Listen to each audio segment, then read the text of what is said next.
Les championnats V2V Series se sont installés le temps d'un week-end en Toscane, la ville de Florence, chef-lieu de la région, pour souhaiter la bienvenue aux passionnés de sport automobile.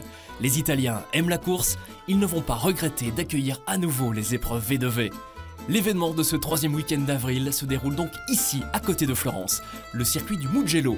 Nous sommes dans le jardin de Ferrari F1, 5 km 245, d'un tracé rapide, technique, vallonné et exigeant pour les hommes et les mécaniques. Au menu, 6 heures de GT Tourisme et 6 heures de proto.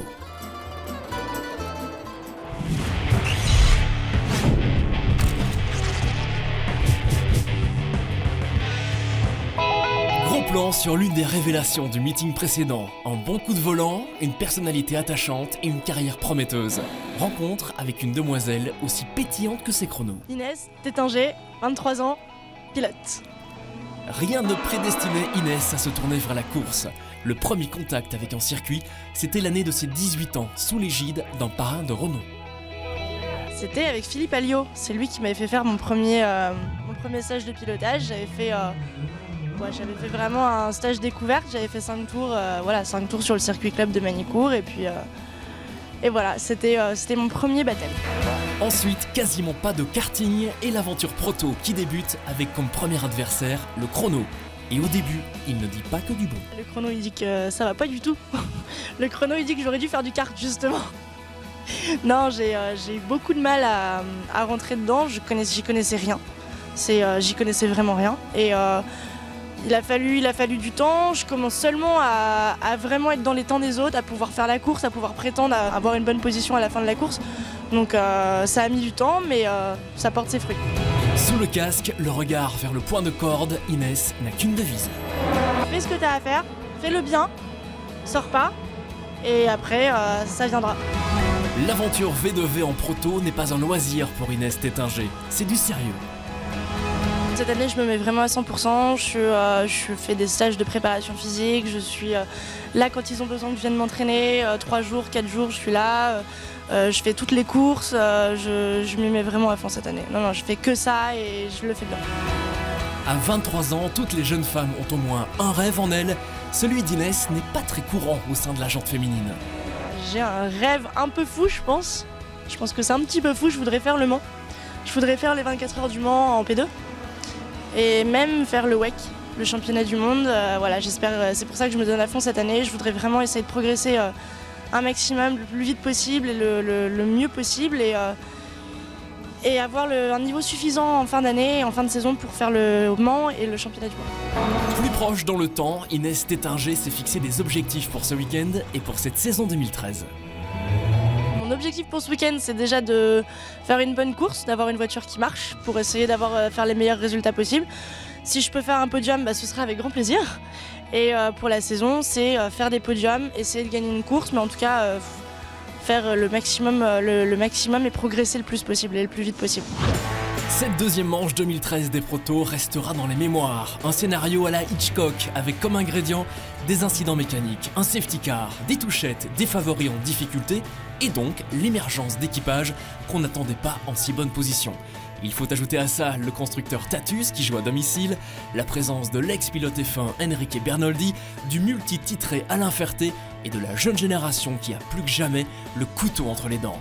La météo est idéale sur la Toscane, 18 degrés au meilleur de la course, pas de pluie au programme. Les pilotes sont prêts à faire de cette deuxième course de l'année un véritable festival. En pôle, Vincent Capillaire sur la Norma TFT. À ses côtés, l'ex-champion de France de Formule Ford, Grégory Fargier. C'est lui qui prend le départ sur cette voiture qui est en tête du championnat, la numéro 40. En deuxième ligne, un équipage de jeunes loups, Danielou et Piala, suivi par la Norma numéro 2, pilotée au départ par Nicolas Béraud. Troisième ligne, avec Vaglio Giorz sur la numéro 41 et la Tatus numéro 70. En quatrième ligne, Delafosse et Latif. Sur la 9e place, Baul Besançon, l'équipier d'Inès Tétinger. Et 10e, Poirier sur la Tatus numéro 19. Le départ est lancé sans encombre et le premier virage, très technique, est bien négocié par tous les concurrents au bout de la longue ligne droite du Mugello. Et c'est Grégory Fargier qui prend le commandement. Rapidement, Fargier impose un rythme très élevé. Le poleman Vincent Capillaire est le seul à pouvoir suivre le tempo. Derrière, les choses se passent mal pour la numéro 3. Le jeune Danielou perd plusieurs places dans les premiers tours.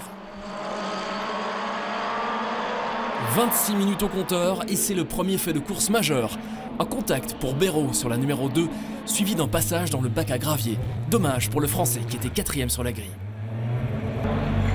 Autre souci pour le team CD Sport, juste avant la première heure de course, c'est la 4 d'Inès Tétinger qui s'arrête à son box pour des ennuis côté moteur.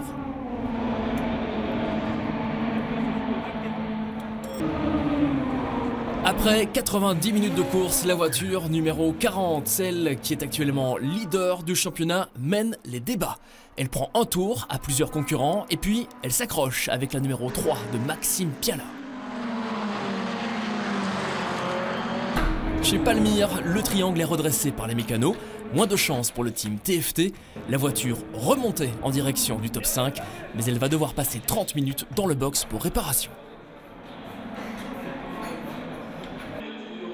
Le safety car monte en piste quelques instants, les écarts se resserrent et donc les cartes sont à nouveau distribuées. La Norma du JD Racing crée la sensation en prenant le commandement de la course. La voiture suisse de Wolf, Borga et Molini réussit une véritable performance puisque 2 heures plus tôt, l'équipage avait pris le départ à la 16e place. Derrière, la Norma numéro 1 de CD Sport est au basque de la 45. Le duel Akari-Bella Rosa sera remporté par le pilote français. Ce n'est définitivement pas le week-end de la voiture numéro 40 qui avait pourtant pris le commandement dès le premier virage. Après son accrochage, cette fois, elle connaîtra des problèmes électriques avant la mi-course. La voiture sœur de chez Palmyre limitera un peu plus tard pour les mêmes raisons. À la mi-course, une bonne et une mauvaise nouvelle pour le team CD Sport. La bonne, c'est que Thomas Akari termine son relais à la première place. Très bon relais, la voiture a été saine. Franchement, je suis assez confiant. On n'a pas l'air d'avoir d'alarme, de soucis spéciaux sur la voiture. Très bon rythme et je fais totalement confiance en Thibaut. Damien a fait un très bon start. On est dans les cordes et on croise les doigts jusqu'à la fin, on verra. Hein, il y a 6 heures de course. La mauvaise nouvelle chez CD Sport, c'est l'arrêt définitif de la numéro 4. On a eu des problèmes tout le week-end sur la voiture, on a essayé de changer le moteur, ça n'a pas marché. On pensait que ça avait été résolu et en fait au fur et à mesure ça s'est dégradé. Il est revenu, on a eu un problème de boîte, on a dû repasser au levier. Et Philippe a pris le relais et c'était pas mieux du tout. J'ai pris le relais, j'ai fait un tour, j'ai pas pu faire plus, j'étais à fond tout le temps, j'étais à 60 km/h, je suis rentré, on a abandonné. Aux avant-postes, la lutte est tout simplement somptueuse. Après 3h30 de course, l'écart entre le premier et le deuxième, c'est-à-dire la numéro 45 et la Norma de CD Sport, n'est que de 7 secondes. Autre coup de tonnerre dans cette course à rebondissement, la numéro 8 qui jusque-là était 3e connaît des problèmes de boîte. Elle repartira avec à son volant le poleman Vincent Capillaire littéralement déchaîné. À 1h30 de la fin de la course, la 45 et la 1 sont sur une autre planète. Elles ont un tour d'avance sur le peloton. Derrière, les positions ne sont pas figées, la bagarre est intense avec Capillaire sur les 8 qui continue à aligner des chronos impressionnants, la Tatus numéro 5 et celle de Stéphane Daoudi qui lui aussi enchaîne des tours d'anthologie. Un nouveau rebondissement se déroule dans la voie des stands. La 1 s'est fait pousser après avoir rempli le réservoir d'essence juste avant ce changement de pneus et de pilote. C'est interdit, elle doit repasser à son stand, marquer l'arrêt et repartir par ses propres moyens. À 10 minutes du terme, on croit Bella Rosa bien installée dans son fauteuil de leader. Mais c'est un dernier événement qui se produit, il s'accroche et crève un pneu. Il décide de rentrer au stand, mais le team lui indique de retourner en piste sans s'arrêter. 2 dernières minutes d'un suspense insoutenable. Et finalement, c'est bien l'équipage Latif Bella Rosa qui l'emporte. Une arrivée très spectaculaire sous le podium pour un duo accumulant 3 heures de roulage chacun sur un circuit physique à bord d'une voiture qui l'est tout autant, 169 km/h de moyenne. Après une victoire Norma à Barcelone, cette fois c'est donc une Wolf qui triomphe.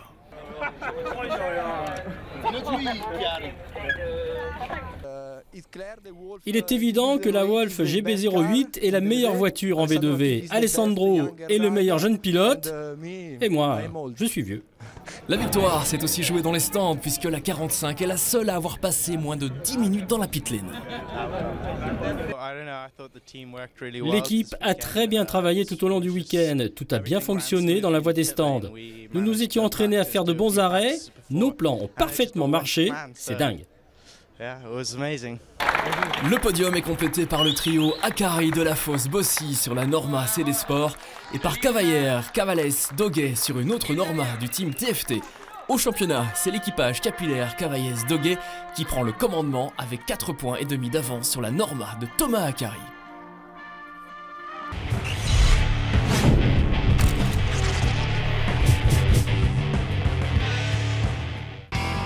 Dans l'ADN des championnats V2V, il y a la convivialité et l'esprit familial. Justement, intéressons-nous à deux équipages hors du commun. Leur spécificité, c'est la filiation, ou quand le père emmène le fils dans son sillage. D'un côté, Eric et Guillaume Van de Viver. De l'autre, Patrice et Paul Lafargue. Chez les Van de Viver, les week-ends sont animés puisque papa est également organisateur des épreuves. Côté pilote, 35 ans d'expérience, des disciplines variées et un nom associé à des épreuves et des circuits prestigieux. Spa, Le Mans, Daytona, le Nürburgring.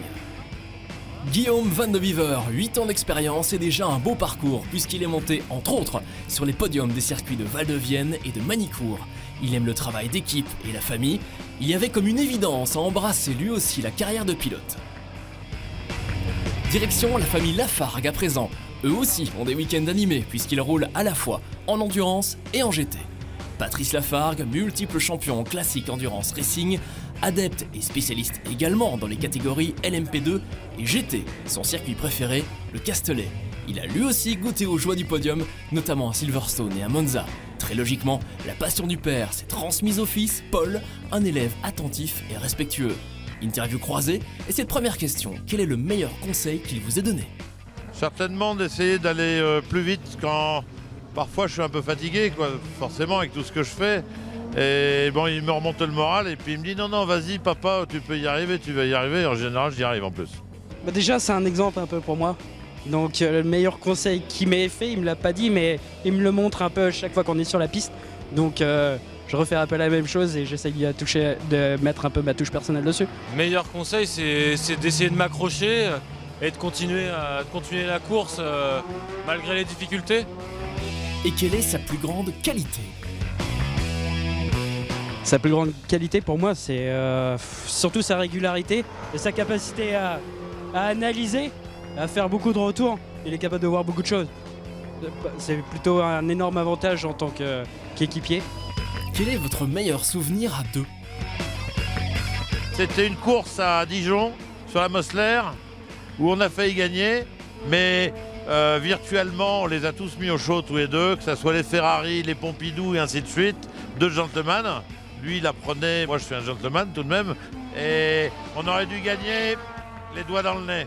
On n'a pas gagné pour une petite broutille. Quelle est votre plus grande fierté ? Il a su trouver sa voie, il s'est accroché, il a su aussi à un moment me quitter un moment pour revenir après, et puis il s'est débrouillé, il s'est accroché. Moi ça me rend fier, et puis c'est un bon pilote, c'est un très très bon pilote, et il a de la tête donc c'est bien. Ce qui me rend le plus fier, c'est d'arriver à concilier ses études et puis d'être plutôt pas trop mal en pilotage. Ça, c'est vraiment une belle fierté parce que encore toute la semaine, il a eu un calendrier chargé. Et puis là, il est compétitif dès qu'il est dans la voiture. Donc ça, c'est bravo. Putain, je suis admiratif pour ça parce que bien concilier les deux, c'est bien. Je suis fier de lui pour ça aussi. C'est qu'il ait participé aux 24 heures du Mans, c'est que ce soit le pilote qu'il est aujourd'hui et le pilote qu'il était avant aussi. Parce que je trouve qu'en partant de ce qu'il est parti, il est parti de zéro. Il est monté jusqu'au sommet en tant que pilote et en tant qu'organisateur aussi. Que lui avez-vous transmis de plus beau ? Ce que je lui ai transmis peut-être, c'est la passion. Et ça, je crois que c'est la passion. J'espère un peu la simplicité aussi, et quand je le vois évoluer, je suis assez content de ça. Une certaine éducation. Il a beaucoup de respect pour tout le monde, pour l'écurie, même dans la vie privée. Donc ça, c'est ce qui me rend le plus fier. en dehors de ses temps autour. Je suis le plus fier pour ça.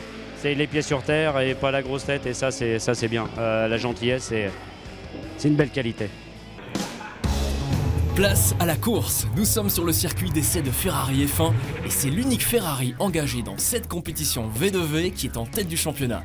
Donc l'objectif, plus que jamais, ce sera la victoire. Mais il va falloir se méfier des Porsche. Elles pourraient se révéler très à l'aise, notamment dans les courbes vallonnées. Justement, une partie du Mugello de l'intérieur, comme si vous y étiez, grâce aux caméras embarquées sur la Mosler MT900 des Van de Wever, père et fils, et de Thierry Stepek.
La grille de départ du deuxième rendez-vous de la saison. En pôle, la Porsche numéro 25 de Crubillet Sport, avec au volant Sébastien Crubillet. La Ferrari est à ses côtés, pilotée par Thierry Perrier. Deuxième ligne, partagée par deux Porsche. Tout d'abord la 007 du Lorient Racing, pilotée par Gilles Blasco. Ensuite la 53 IMSA Performance, avec au volant Pascal Gibon. Cinquième place sur la grille et meilleure GTV2, la numéro 13, pilotée par Costas Canaroglou. La sixième place, la Porsche numéro 36, 7ème Paul Lafargue, 8ème la numéro 10, c'est la Mosler avec Lorena à bord. Et en cinquième ligne, l'Audi R8 LMS de AB Sport et la Porsche Almera 65 pilotée par Bruno Strasser. Un départ calme pour l'ensemble du peloton. Au premier virage, le poleman Crubillet conserve l'avantage. Ensuite, et très rapidement, il va creuser un très léger écart avec la numéro 2 de Perrier.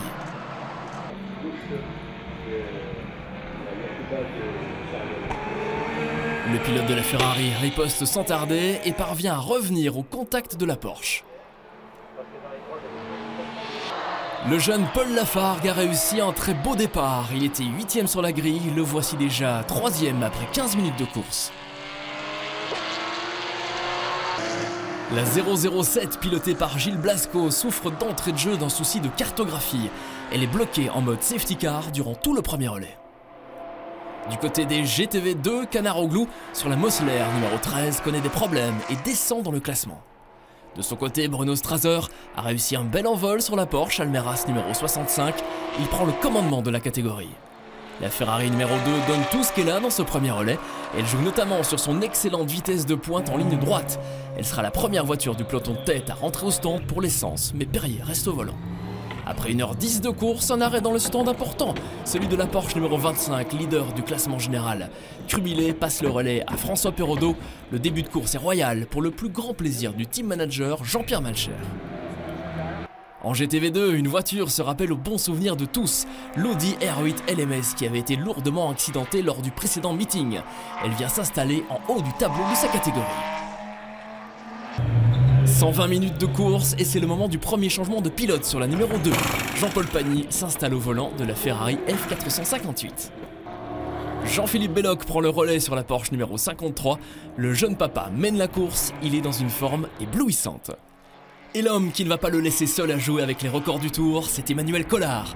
Après 15 minutes aux commandes de la Porsche du Crubillet Sport, Collard descend le record du tour à 1,49 et 6 dixièmes. La 007 du Porsche Lorient Racing réalise de très beaux chronos, dommage qu'elle ait perdu du temps en début de course. C'est une voiture à suivre lors de la prochaine épreuve. C'est la mi-course et un homme marque les esprits, c'est Jean-Paul Pagny, le pilote de la Ferrari. Il s'agit d'un gentleman driver, il s'est retrouvé légitimement dans le top 3 en compagnie des pros Jean-Philippe Belloc et Emmanuel Collard. Et quand Collard revient sur lui, Pagny résiste proprement et sportivement jusqu'au bout. Son relais aura été magnifique du début à la fin. Ça s'est bien passé parce que d'abord, nos ingés, nos mécaniciens, ils ont fait une très bonne voiture. On avait un bon setup, ce qui fait que sur un circuit comme ici, qui est très technique, avec beaucoup de pif-paf, parabolique, avec des virages en aveugle, si on a une voiture qui est mal réglée, on sort un peu large et sur le virage suivant, on est bloqué. Donc déjà, j'étais en confiance. Et puis effectivement, j'avais bien révisé ma copie et j'ai fait un bon relais. J'avais un timing, j'ai respecté mon timing et voilà, pour l'instant j'ai fait mon travail, donc je suis content. La numéro 25 entame la deuxième moitié de course en tête. C'est l'occasion de prendre la température du côté de Jean-Pierre Malcher. Jusqu'à présent ça se passe bien, mais tant que le drapeau à damier n'est pas baissé, il y a toujours des problèmes qui peuvent se poser. Là à l'instant, on a Emmanuel Collard au volant qui a fait un très bon relais. Il a ravitaillé en essence, on va aller pratiquement au maximum de son temps de pilotage, mais comme on a une usure de pneus un petit peu importante, par précaution on a changé un côté là sur la voiture et maintenant on va voir, mais comme on a des stratégies décalées les uns et les autres, le résultat on le saura à la fin. Du côté de Paul et Patrice Lafargue, c'est la course idéale. Après 4 heures de roulage, ils sont 4e derrière les deux Porsche et la Ferrari. En catégorie GTV2, l'Audi est maintenant leader. Au classement général, elle s'affiche à la 5e place. C'est à ce moment-là qu'arrive la pluie. Les teams hésitent et finalement, pour la plupart, décident de ne pas monter les pneus pour piste humide. Ce sera le bon choix. Il reste 1h15 de course. Jean-Philippe Belloc est au volant de la Porsche 53. Objectif, chasser la Ferrari numéro 2 et la Porsche numéro 25. En 30 minutes, le Français parvient à s'installer à la 2e place.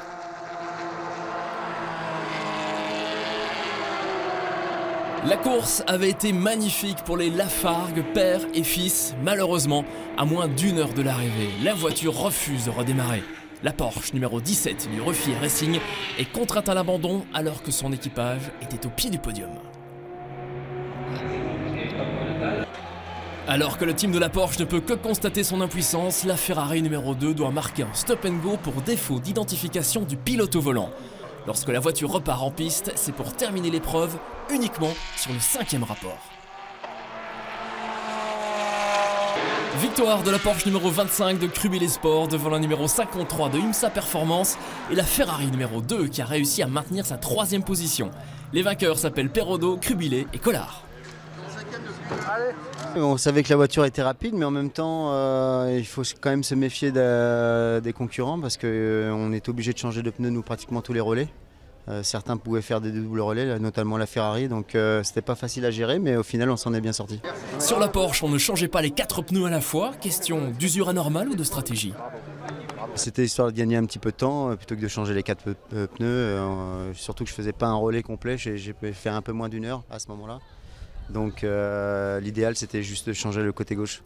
Et pour terminer, l'avis d'Emmanuel Collard sur le plateau du V2V Endurance GT Tourisme. Il est très bon, hein. Il y a des bons pilotes, il y a des pilotes pros, il y a des pilotes amateurs, mais quand on fait le global de tout, c'est assez tendu, hein. Enfin, c'est très serré, les courses sont très serrées et c'est ce qui est sympa pour les courses à venir, quoi. Vainqueur Perrodo, Crubile, Collard, Gibon Belloc 2e et Pagny Bouvet-Perrier 3e, 4e au général et vainqueur en GTV2, l'Audi R8 LMS DAB Sport Auto en GTV3, victoire de Feller et Nicolas Idis. Rendez-vous le premier week-end de juin au Paul Ricard pour les prochaines épreuves V2V.